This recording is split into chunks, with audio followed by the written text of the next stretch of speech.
we'll get our...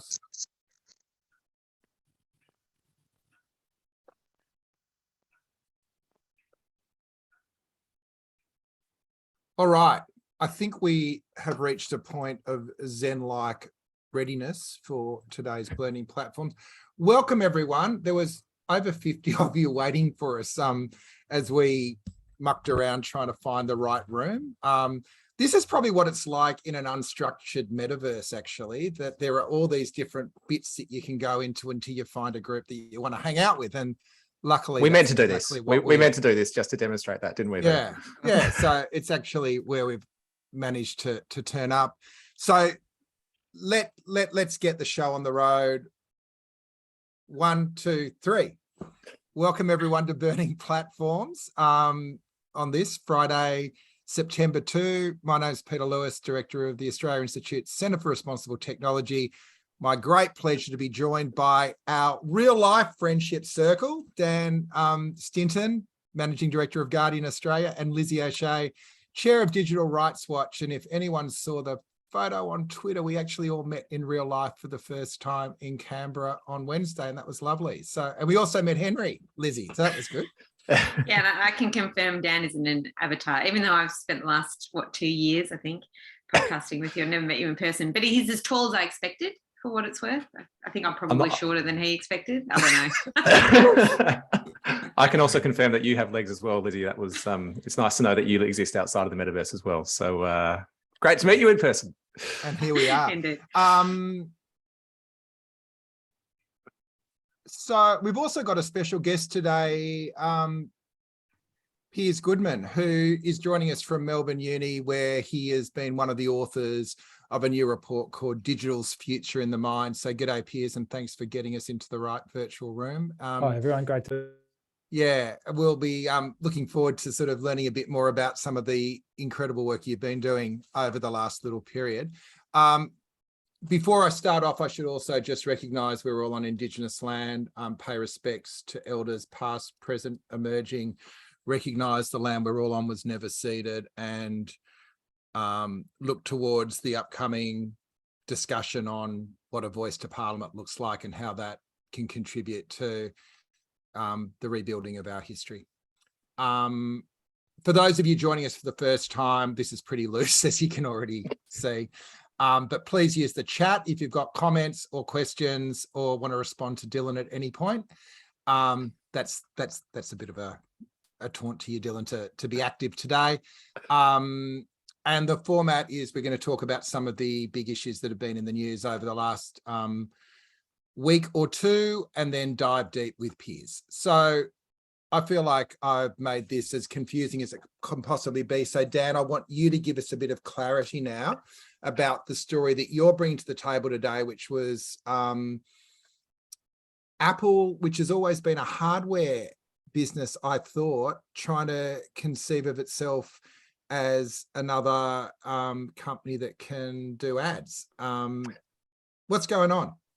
Yeah, thanks, Peter. Yeah, we've touched on this before, but it's gaining momentum. So I thought it was worth highlighting again.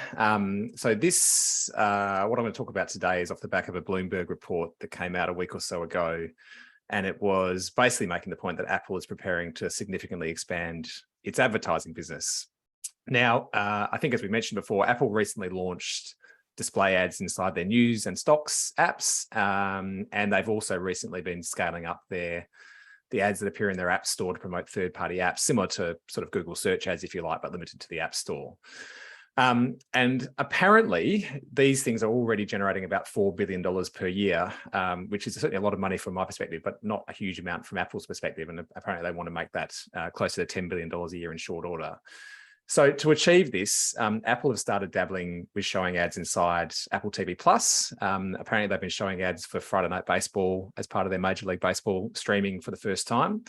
And there's a lot of speculation that Apple is going to ramp up its business in all its media apps. So that includes Apple TV Plus, but also Apple Podcasts, Apple Books, and even Apple Maps. So sort of very following the road that was set for them by Google, if you like.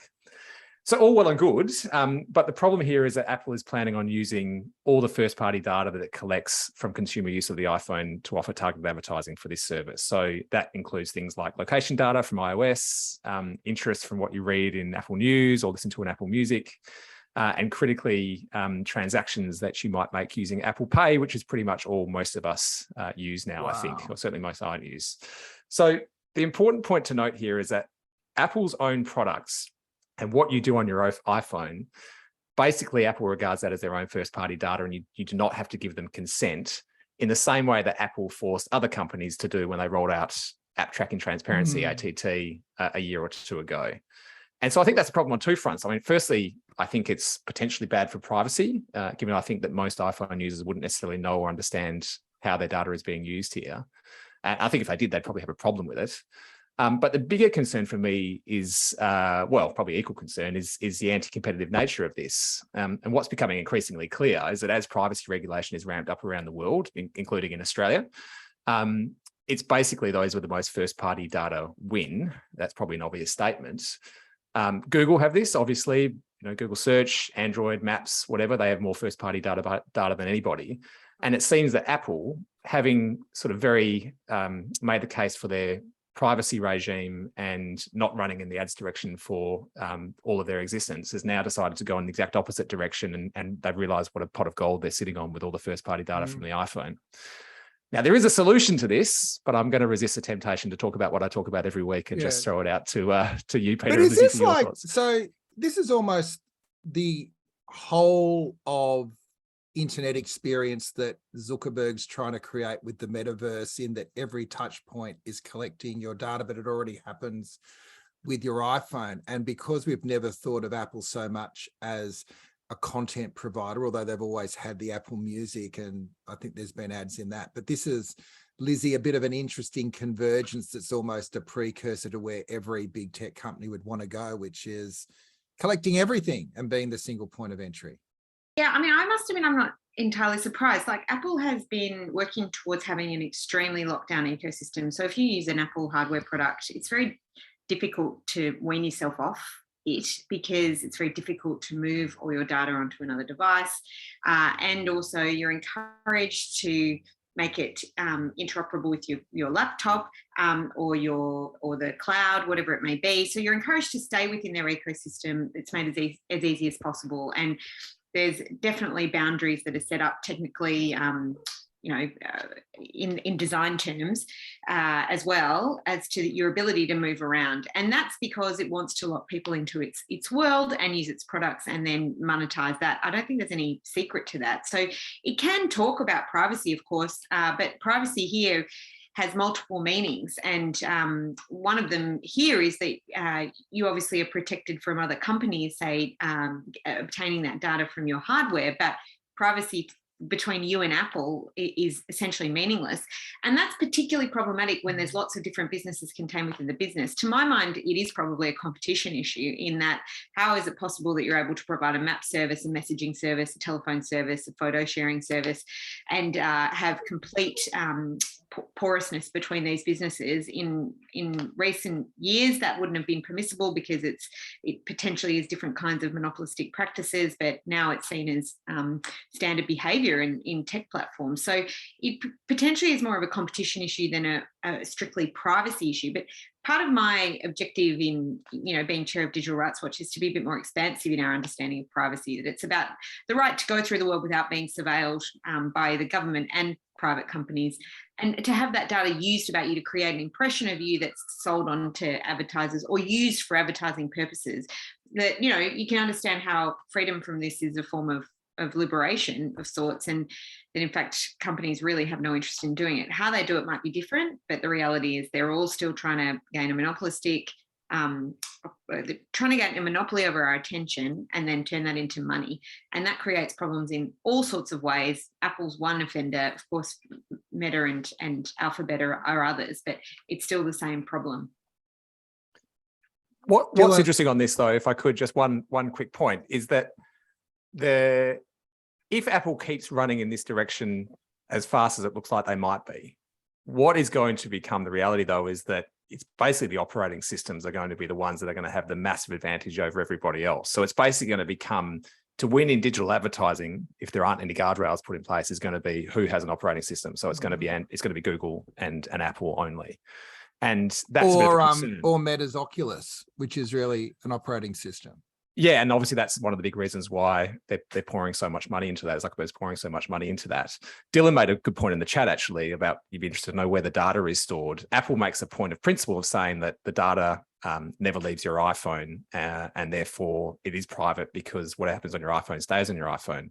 I'm not sure that distinction matters that much, though, to be honest, because if you're still using transaction data from use of Apple Pay on your iPhone, that's pretty different from reading news within Apple News, for example. I think most consumers would expect that those two things are different. And the fact that both of those happen on their phone and that data can be tied together to serve you targeted advertising, if in fact that's what they start doing, I mean, that's a pretty big change of direction for Apple, I think. I do think interoperability is the solution in part here. Allowing people to move between companies with ease is one answer. It's not a total answer, but requiring that companies have interoperable systems, that's something that Apple's opposed, because they want to make it as difficult as possible for you to leave. And so I think that's one answer that focuses on the rights of users to be able to move between companies. I mean, I don't think it necessarily solves the whole problem, but it would be good if it was a competitive advantage of a company that it didn't do this, but at the moment that's just really not possible because the transaction costs of moving are too high. We better move on. Lizzie, you pointed to what feels to me to be a modern day Kafkaesque experience of a dad in the States who has basically been disappeared from Google because he took a photo of a part of his son for medical advice. What's going on? Yeah, I think this is such an interesting story and it's really chilling. So this man's son had a problem with his genitals. I think he was a baby or a very small kid. And the nurse asked him in advance of the appointment to take a photo so that they could consider it via telehealth, and his wife texted the photo through, and of course that set a bunch of alarms in the automated systems that exist within Google to detect child sex abuse material.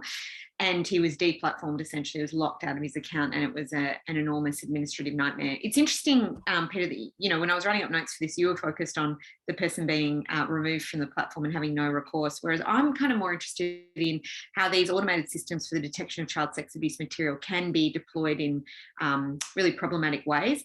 I mean, we're going to talk about this in a second. It might have just been because my Google maxed out yesterday, so I was deplatformed myself. Feeling a bit vulnerable. Yeah, well, I mean, that's obviously part of it. Like, if Google kicks you out, you are in big trouble administratively if you're dependent on their platform, and they encourage you to be dependent on the platform, so they want you to use all their products. But then if you get kicked off, it's very difficult to appeal that decision. That's one component of it, and you'd think that the company should invest in allowing people to appeal those decisions. But the other component is there's just this increasing trajectory towards automating the detection of things like child sex abuse material, and then potentially automating notification to law enforcement.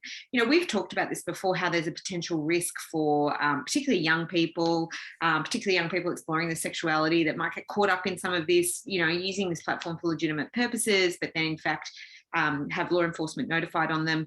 But there's also people like this, encouraged to get health information. I was trying to fit a cloth nappy on Henry the other day, and my partner was filming a video. We were panicking. We were going to get booted off Google anyway, I managed to do it. But, I was getting advice from the company about how to fit a nappy. And I think, God, this is very problematic if that's the kind of risk you take, because obviously it's lower stakes with what I was doing. But for health information, this should be, this is a very legitimate reason for sharing these kinds of images.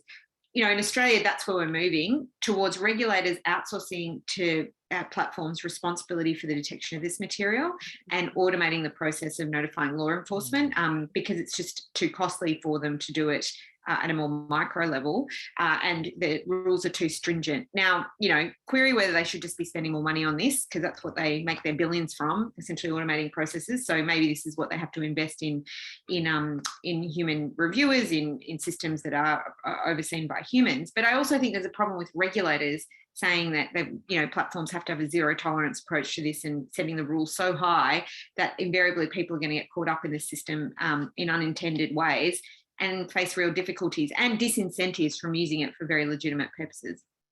I want to go back into that when we talk a little bit about the e-safety commissioner and their latest edicts. But Dan, before we get there was another related story in the wonderful Amy Denmead news aggregator of interesting tech news about a Sydney gym owner who had just been booted off Facebook for no obvious reason and couldn't advertise his gym anymore. And while that wouldn't be my chosen place to do the advertising, again, it sort of speaks to that idea that when an algorithm is after you, there's not much you can do about it. Yeah, and I guess it highlights again what we've talked about a few times before, and that is that these platforms are just so important to our daily lives and also the running of our businesses in this circumstance, that when you're kicked off them, it can have really significant impacts, clearly. And the problem we've got is that you're outsourcing the decisions on this to, often a US tech company based in Silicon Valley with no recourse. And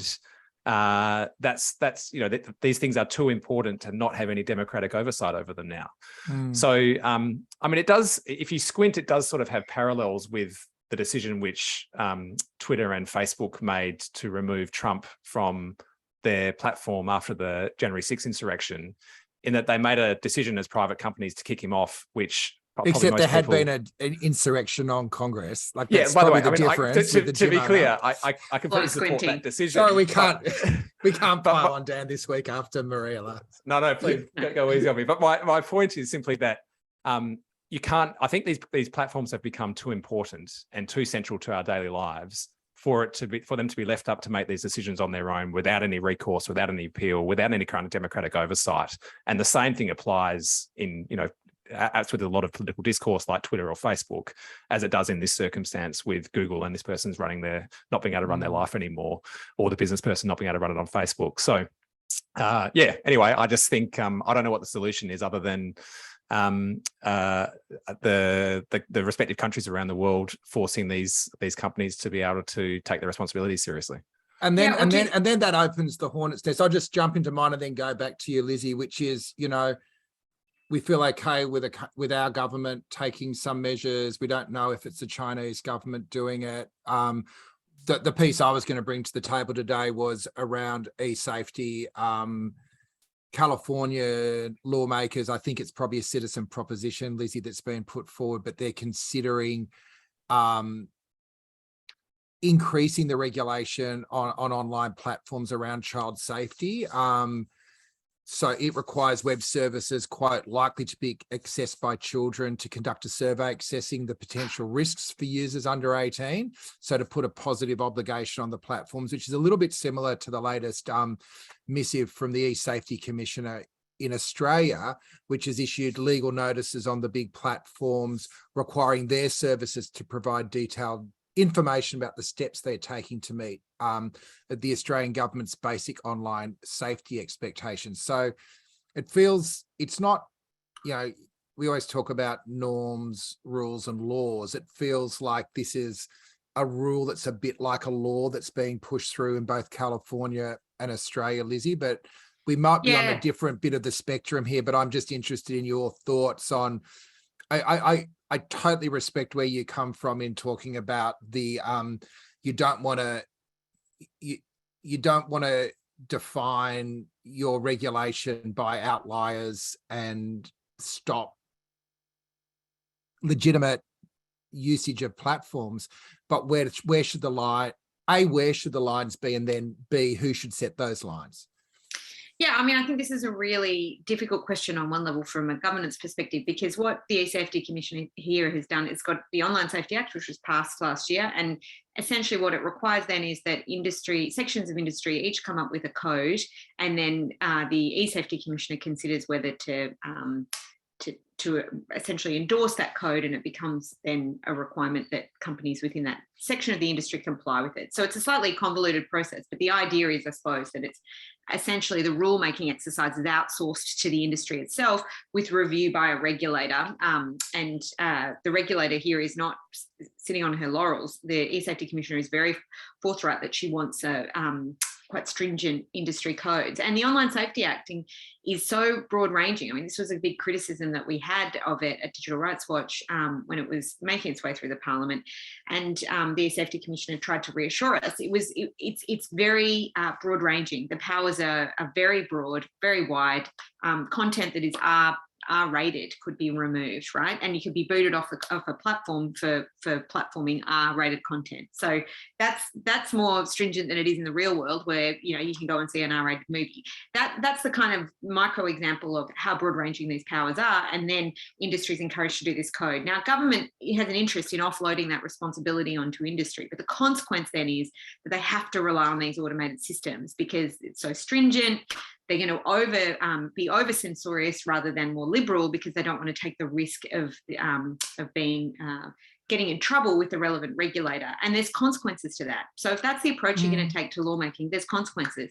There are other mechanisms, I suppose, in terms of having a rights-based solution. There are ways in which the Online Safety Act, I think could have been structured slightly differently to give people the right to appeal a decision like that and enshrine that in the process as well, rather than just having industry come up with who gets booted off and whose content gets deplatformed or whatever it may be. But that wasn't, those suggestions that we made at least weren't taken up, and that's pretty disappointing to me. I think we end up moving towards a much more censorious society, and I don't think that means that we have to be. But can I just push back? In the real world, there are places kids who are under 18 can't go. They can't go to pubs. They can't go into a TAB. Why shouldn't there be age limits in the online world just like there are in the real world? Well, there's a couple of reasons. Like, I'm not opposed to kids not being allowed to go into pubs or whatever. I mean, I think there should be some flexibility. Are you fully libertarian? No, but I don't think you should advertise alcohol to children. I don't think you should advertise gambling to children online. And we still know that happens. So that's a different problem, right? That's advertising. That's not shutting down online spaces. Yeah, exactly. And the other component is, how do you test how old someone is? Because this is not just happening in Australia or even in California. This is also in the UK as well. And we know that this is something the Safety Commission has talked about, age verification. Now, how do you do age verification meaningfully? Do you use facial recognition to do that? Because that's pretty awful, in my view, requiring children to no more awful than them accessing. Yeah, but there's a person there moderating that. I think these things seem really easy in the abstract, and then actual application of them that's fraught with problems. I fear that you end up waving the white flag on any sort of responsibility. Kids, maybe when Henry's a bit older and he's letting his fingers do the walking, you'll change your tune. Maybe like you, I'll think the answer is actually spending quality time with them rather than a tech solution to this social problem. Yeah, and there's not one, but gee, what do you reckon, Dan? Maybe you and I are on a unity ticket this time. Yeah, for once, maybe Lizzie's going to get piled on today instead of me. It's a very strange dynamic. But yeah, I think I am. I mean, I can't think of a better way to do this. I mean, I think, Lizzie, with respect, you and I do differ on the fact that I think there does need to be identification of individuals on these platforms. And if there was meaningful identification of individuals that signed up to these platforms, then it would be easier, at least, not perfect, but easier to identify whether someone was under 18 or not, and therefore you could be more precise in the restrictions that are placed on those people that are children. But I also just, I can't think of a better alternative than how we're going about it in Australia here, where you don't want government coming in and necessarily making specific decisions around content and what content can stay up or come down. But there, at the same time, there does need to be more transparency and more obligation on these different companies to be able to take the responsibilities of harmful content on their platforms seriously. So this seems like a good step in the first step, perhaps, but a good step in the right direction. I mean, do you agree, or am I? I mean, I think some of this stuff is again, like, it's easy to think of it in a high level, but what's harmful content? Like, we're going to talk in a little bit about mental health and how platforms are harmful for people who are experiencing mental health problems or people who are in distress, right? So what's harmful content? Advertising is clearly harmful content when it's predatory industries. That's a problem that's very easily solvable for platforms. It should be very easy and straightforward to prevent children from being exposed to that kind of advertising. But that's not what's being discussed, right? It's being discussed like as though the key problem that children face online is the exchange of child sex abuse material. So we're thinking about regulating this from but that also perspective. young boys' access to pornography and the impact that has on their relationship with girls. You know, we've spoken about some of these things in the past. Like, it's not that there is. I just am concerned sometimes that we wish away a lot of the problems that are clearly there, right? Yeah, and sometimes I think we think that technology can solve those problems without working out the social dynamics first. Like, I don't disagree with you. There's lots of potential problems with boys accessing pornography before they're ready for it at a very young age. But I'm not sure the answer to that is to give the E-Safety Commissioner expansive powers to deplatform a whole variety of different things. You know, Dylan's waved the white flag, by the way, on young boys and porn. Well, I didn't say teenage. I think before their time. Like, I'm not anti-porn either. I mean, that's a whole other discussion. But the point is, like, do you approach this with a regulator, give them expansive powers to do what they like with industry and come up with quite a censorious code that incentivizes deplatforming people? Or do you start to talk about how we can have a social response to this rather than, say, a technological one, and why that might be more effective? Sometimes I think it's really easy for policymakers to think up a tech solution that then allows them to wash their hands of the much more complex problem that we're facing. And that's my worry. And that's barely part of the discussion, because to raise a concern about being zealous about it, dealing with child sex abuse material online, which is a really serious issue, don't get me wrong. But it's very difficult to have room in the conversation to talk about that. And that seems like a shame. Can I just add one quick thing before we move on? Yeah. So we've talked about the harm of young boys watching too much porn, and I think that's an obvious one. There is another harm, or lots of other harms, though, that are specific to the platforms, right? So probably the most obvious one is what was revealed by Frances Haugen on Instagram, and young girls having lots of mental health issues as a result from spending too much time on Instagram. I guess what I liked about this step is that I guess the trade-off is, because it's broad, you're relying on each platform itself to identify the harms that are specific to the platform and taking action against those specific harms. I can't see a way that you can do that without the powers being quite broad. Am I missing a trick? Like, I take that point. I suppose what then goes with it is surely appeal rights and properly facilitated decision making that allows, you know, people who are caught up in the system to gain access to their rights, to be able to enforce their rights, is a component that was, I think, is just obviously sensible if that's your approach, right? But it was completely ignored, right, in the drafting of the Online Safety Act. So sure, but that is, I mean, I'm not discounting that. Part of the problem with the Frances Haugen example is Facebook making young girls feel bad about themselves is like integral to their business model. That's what keeps people on their platform. You know, that kind of misery, I think, is not just ancillary to how they do business. I think it is a big part of it. They knew it was happening and they don't care, right? So maybe this company is so dysfunctional it shouldn't exist anymore. Do you know what I mean? Maybe if a company is prepared to sacrifice well-known harm to children repeatedly for years to make money, maybe that's a company that shouldn't be allowed to exist. I mean, the answer is not necessarily cost, I'm going to call time on this debate because we've done about 20 different segues into Piers, and I reckon it's time to bring Piers Gooding in, one of the authors of Digital Futures in the Mind. We've just been talking about tech solutionism and mental health impacts of digital platforms, so it feels like it'd be a travesty not to bring you in at this point. So g'day, Piers, and thanks for being part of today. Do you want to give the audience just a bit of a background into how you've come to write this report and what you're really trying to look at here? Yeah, sure. Well, thanks so much for having me. I'm a long-time listener and first-time caller. My research background is looking at disability-related law and policy and mental health-related law and policy. But I suppose in the last few years, I noticed a massive trend toward efforts digitizing forms of care and forms of mental health services in particular. So I was able to get some funding to look at the rise of algorithmic and data-driven approaches to technology, to the mental health system and to mental health services, and to consider some of the legal and political and economic issues going on. And I got this great group of co-authors together from the US and from Australia, And we basically concluded after our 2-year inquiry that there are sort of two pathways for the future. And one is the extension of the best responses to mental health and crisis support that exist today that are augmented by, quite selective use of data-driven technology. And down the other is basically a digital asylum for the 21st century. And it's characterized by surveillance and control and a kind of digital segregation.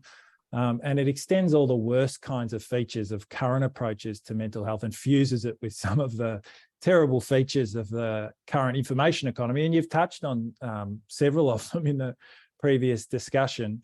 I mean, the stuff about Facebook and Instagram and Meta's work, there seems to be some efforts there to try to adjust content to improve mental health, but I think that's a diversion from the types of things that you were discussing. And there's evidence and reports from the Australian in 2014 that executives were bragging to advertisers that they could pinpoint moments when teenagers and children were feeling worthless and insecure and despairing, and being able to advertise to those children in that particular state. So I think it's a real diversion to simply focus on mental health content in a real direct way. So say maybe self-harm materials, when there are these much broader implications for the social fabric that have absolutely disastrous impacts on individual and social flourishing and well-being, I suppose. It's a really timely paper. One of the things that really struck me during the pandemic lockdown was the public health warning started to come out saying, get off your social media platforms. It's only making you more anxious, at the same time as there was a big push in effectively AI-based counselling, like that Better Health model. So did you look at those that sort of mismatch between the way algorithms sort of prey on us being in a state of heightened anxiety, and then this promise that they could calm us down at the same time? Yeah, we did. I suppose it comes back to that idea of techno-solutionism, of sort of, technical fixes for complex social issues. And, there's probably no more complex issue than social issue than individual sort of despair and existential anguish and the kind of individual and social consequences of lockdowns and a global pandemic. I mean, look, I think there's a few things going on in that dynamic. And I should just say that information and communication technology has a pretty powerful role to play in providing sort of ensuring people get support. I mean, telehealth, which could include phone-based crisis support, but also text and video conference and so on. I mean, that's been found across many studies to produce equivalent outcomes to face-to-face services. Therapeutic Alliance is rated just as highly.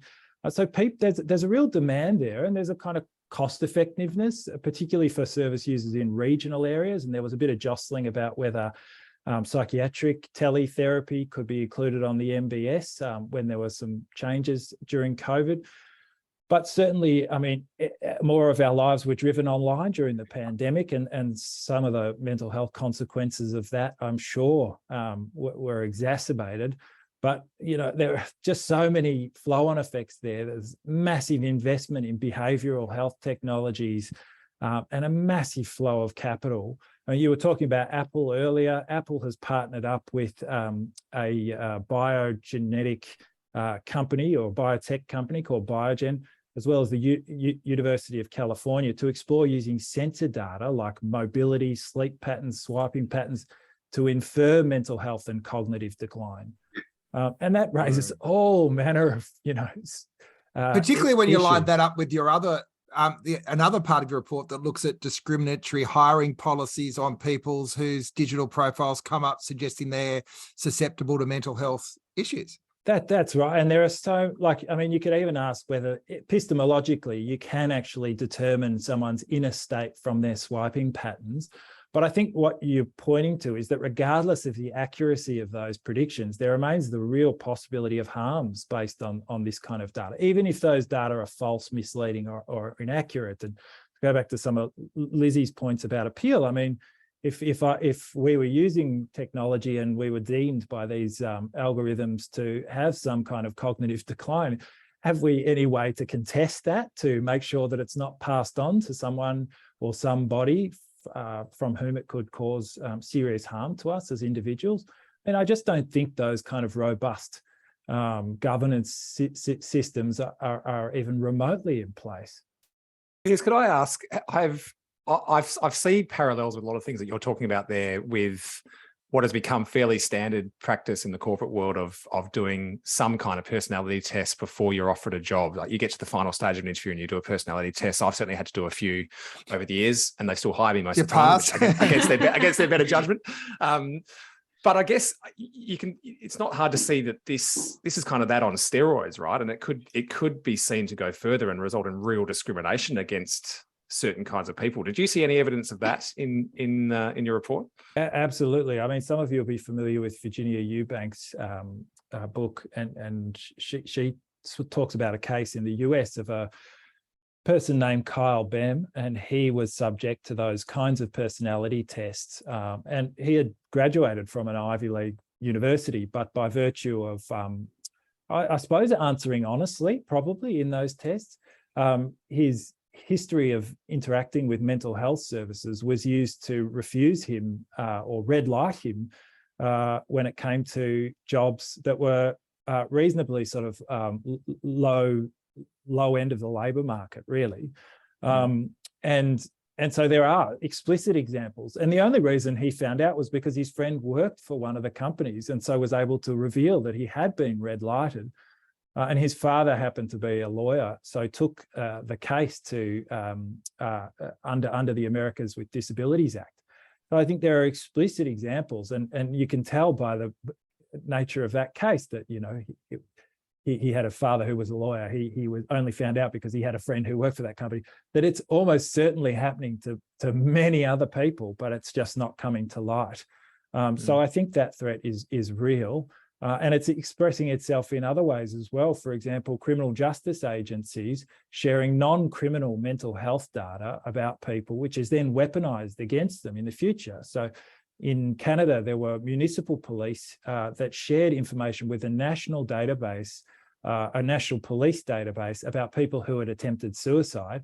That was then somehow passed on to the US authorities and was used to refuse Canadians with a history of engaging with mental health services entry into the US.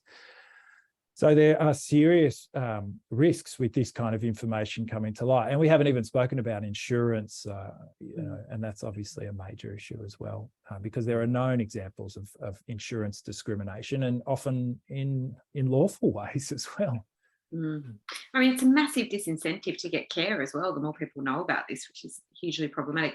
One of the recommendations that you've made in there talks about the involvement of people with lived experience of mental illness and experiencing mental health crises in the development of this kind of technology that affects them. And really sounds like a lot of different types of technology. But if we are talking about, say, technology that's integrated into mental health care, for example, I wanted to know whether you'd come across anyone that actually did that. Is this at all common for people who have lived experience to be involved in the development of this technology? I mean, I don't know whether it would be common in somewhere like Facebook in terms of developing things like notification systems for self-harm and stuff, but maybe not at all, but I would imagine that at least integrating this into mental health care, you would expect that there would be some consultation. But yeah, I'm curious to know whether that's what you found. I mean, look, the good news is that there are good examples, and there are good examples of people with lived experience being involved in governance as well. I mean, even Australia has developed digital mental health standards. They're voluntary standards that have been set up by the Australian Commission on Safety and Quality in Healthcare. Now, you can talk about the effectiveness of voluntary standards, but at least I could pretty safely say that they did a good job of consulting and involving people with lived experience in the development of those standards. And there are other examples where that's been done in practice. But I mean, to go back to your point about Facebook, it's really just hard to test the veracity of their claims that they have involved people with lived experience. So Facebook has set up something called AI suicide alerts, where they automate a process of content examination, I suppose, looking at when people express some kind of suicidal intent. And they use that to dispatch first responders. Now, in most cases, the first responders are police, and police have a disastrous record of engaging with people in mental health crisis, particularly in the US, where the majority of this happens. But they've been shown to be using this technology in other countries as well. And they say that they had lived experience advisors, but there's no way of really testing the veracity of those claims. And certainly there are lots of concerns people have raised about that process, which might suggest that it wasn't the most robust. What can I say about that more? But we also did some empirical research where my colleague Timothy Kariotis and I tried to conduct a survey of all of the academic applied research that uses algorithmic and data-driven technologies in mental health context, algorithmic in particular, because we were looking at machine learning and AI. We found that only 3% involve people with lived experience in any meaningful way. And again, my background's in disability law. The disability movement has long, used the slogan, "Nothing about us without us." And mental health is increasingly being viewed within that broader cross-disability movement. So I just don't think it's anywhere near enough to actually suggest that there's sort of robust community-based input by those who are most affected. Piers, you also look at the Uberization of the mental health workforce. And I'm interested in the linkages you see between the employment models and the standards of care and the general mental health state of a society. Sure. I think this is a massive issue, and it's the same for disability-related care. Uberization of mental health is a term that I saw used by Hannah Zeven in her work on the history of teletherapy. But it essentially is something that most people who use the internet might have come across. I mean, many of your listeners will have been advertised to by companies like BetterHealth, which offer a sort of Uberified mental health counselling service. You see all the same kinds of problems that appear in Uber and other kinds of platform labour, where there's a squeeze on the so-called producers, which in this case are counsellors or therapists, and then an appeal to users or people who are in crisis, who are then constructed as users, an appeal to them based on reduced costs. And it's often sold as a way for people to get access, full stop, to some kind of therapy by virtue of a sort of denuded public health system. So it's obviously much more the case in the US that these kind of platforms exist, and they're used by people who don't have ready access to therapy. But we know that's a problem in places like Australia as well. So there's a serious risk that you'll see all the kinds of problems that arise in the gig economy. And this applies in relation to disability care as well. I mean, I think we were speaking before, Peter, about the US Labour Bureau saying that by the end of this decade, one of the most common occupations will be a personal home care assistant. Now, so this is something that will almost certainly be subject to the kind of platformization and gig economy that is facilitated by these. And I'm sure, Lizzie, you've got lots of thoughts about the labour law context behind all this. Yeah, totally. I did want to ask you though, just to wheel back one or two of your points that you were talking about just then. By the way, I find this absolutely fascinating. I think you're doing a really good job of explaining what I imagine is quite complex research in really accessible ways, and it's a fascinating field. And I'm really grateful for this work that you've done. But one of the things I wanted to talk about was you were talking about the failure of universal access to sufficient care. And there's a really troubling example in the US of a private company offering a service called Crisis Text Line for people in distress. And then it turns out it was led by very reputable people in this field. And it turns out they were using the data collected to then build a for-profit product that was aimed at assisting with customer care consultants to be more empathetic, and they were selling that to companies. I wondered if you wanted to talk about that, because I wonder what is ethical use of this kind of information. I mean, for putting for-profit to one side, obviously there's also some utility in sharing data for Absolutely. research, and there's an example in Australia as well where I think a number of patients who had a particular condition, I can't remember which, were given a letter to their GP to encourage them to become part of a study if they wanted to. And there was a bit of an outrage about this, that was a privacy violation, but to my mind that seemed like a relatively legitimate way through a GP to communicate to somebody and to use that medical data. But maybe I'm wrong. And I wondered what you thought about whether there are ethical uses for mental health data that comes out of mental health service providers, for example, that can improve care, and what kind of guardrails you might place on that? Yeah, I mean, look, there's so much to unpack there, and I feel we won't even have time. But yeah, the crisis text line example is a great one just for being able to unpack these. Very troubling, as you say. So this is a crisis text line that was set up as a not-for-profit and was in recent years directed by Dana Boyd, who was a Microsoft researcher, set up Data and Society. And it was a not-for-profit, and it was I think by 2019 it had received or facilitated 105 million texts for people in crisis. It's essentially like Lifeline, but people use it in texting. And originally, all users had been reassured they will never have their data on-sold. And then that all changed in the last couple of years, and this all came to light in January. And Dana Boyd was originally trying to justify it, say that we were transparent about it by releasing information that this is what we were doing a couple of years earlier, but then backtracked after about a week of public outcry, realizing that people just did not accept this. This was absolutely beyond the pale for the public. So they said we were wrong. Now, Dana Boyd, and thank you for that post, Amy, in the chat. There's quite an interesting exploration of whether that kind of information could be used. Well, first, whether that kind of data could be used in a way to support the not-for-profit initiative. Now, there's lots of questions about that could be justifiably asked. Not-for-profits need ways to sort of fund their activities. I think what's really troubling in that case is that in 2020, Dana Boyd wrote a letter to the FCC at the US government saying that they should not set up a public crisis text line because the not-for-profit that she was running could do that work, and it could be subsidized by tech philanthropists and so on.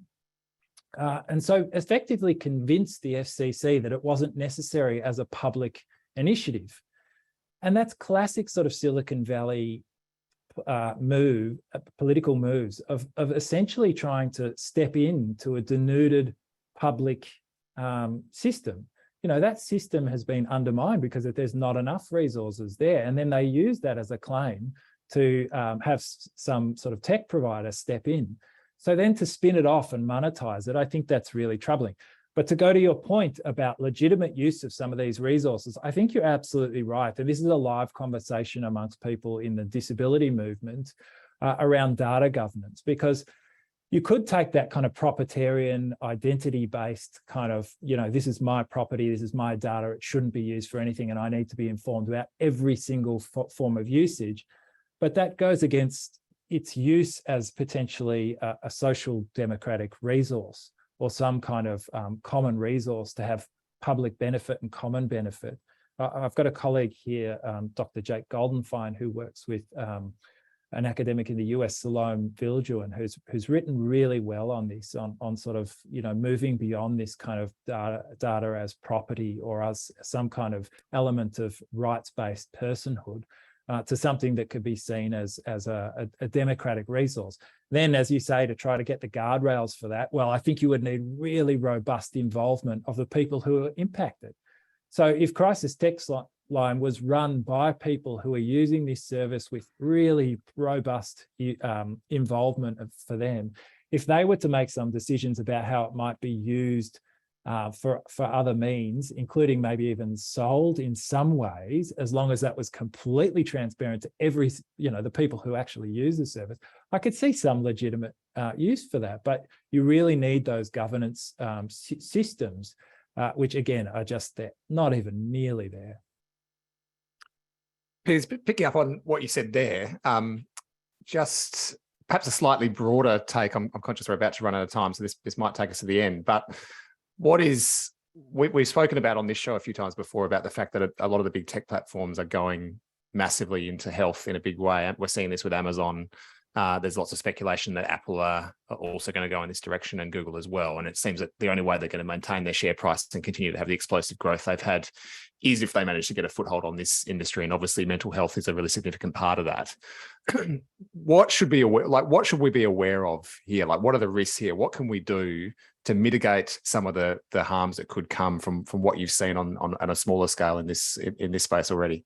I mean, it's a big question. I just say you just have to read the report for our full suite of answers. But what we essentially said was that, you need robust governance mechanisms, but I'll also say a kind of rich politics of mental health, of disability and technology, and maybe of health more broadly, because you're absolutely right that there are these moves. I mean, of the big platforms, probably Microsoft has got the most interest in mental health specifically, but Amazon has set its own pharmaceutical dispensary, and they're dispensing pharmaceuticals in the US below sort of wholesale market rates. So they're clearly not aiming to make profit from the sale of these prescriptions, just to kind of either monopolize the field or gain information, valuable data about usage.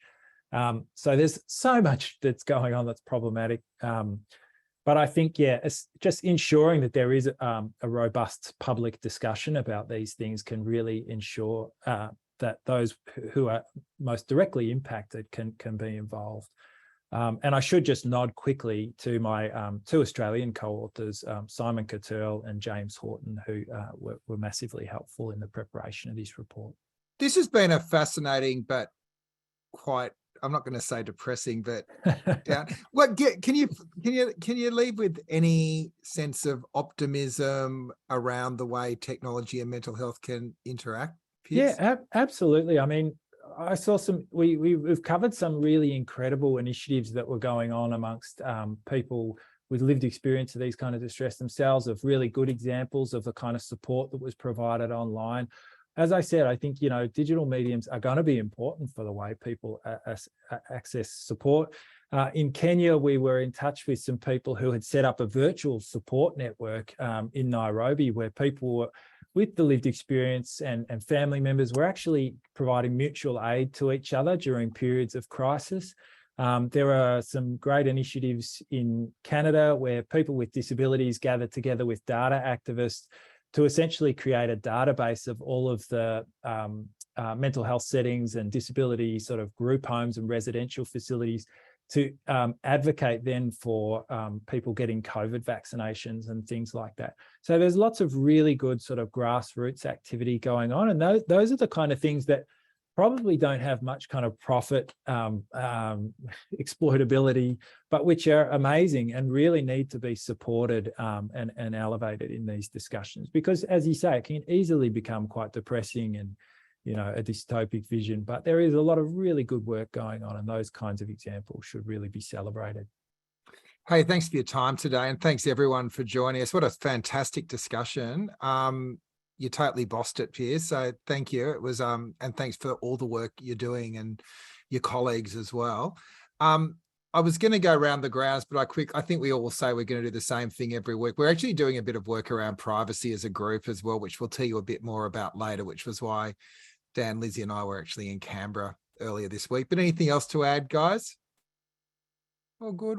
Let's have an early mark. 2 minutes off, and have a great weekend, everyone. And thanks for being part of it. Sorry for the snafus at the start, but what a great discussion, and thanks for being part of it, everyone. Thanks, Piers. That was great. Thanks, Piers. Thanks, everyone. It was so interesting, Piers. I was so impressed. What an amazing Piers was also